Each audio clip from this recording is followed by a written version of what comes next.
తిరుమలలో డ్రోన్ ఎగరేసిన వ్యక్తి కేసు పెట్టిన టీటీడీ. రోజుకో ఘటన వెలుగులోకి. తాజాగా శ్రీవారి ఆలయం పైన డ్రోన్ కెమెరా కలకలం.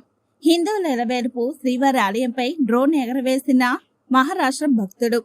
తిరుమలలో ఓ భక్తుడు డ్రోన్ ఎగరేశాడు. అతన్ని విజిలెన్స్ అధికారులు అదుపులోకి తీసుకున్నారు. రాజస్థాన్ రాష్ట్రానికి చెందిన అంశుమన్ తరేజా అనే యూట్యూబర్ తిరుమలకు వచ్చాడు. దర్శనం చేసుకున్న తర్వాత సాయంత్రం వేళలో డ్రోన్ ఎగరేశాడు. శ్రీవారి ఆలయానికి ఎదురుగా ఉన్న హరినామ సంకీర్తన మండపం వద్ద ఈ ఘటన చోటు చేసుకుంది. తిరుమలలో నిద్రపోతున్న టీటీడీ విజిలెన్స్ సిబ్బంది అంశుమన్ తరేజా డ్రోన్ ఎగరవేసిన ఘటన చూసిన అక్కడే ఉన్న టీటీడీ విజిలెన్స్ అధికారులు వారించారు. వెంటనే అతన్ని అదుపులోకి తీసుకున్నారు.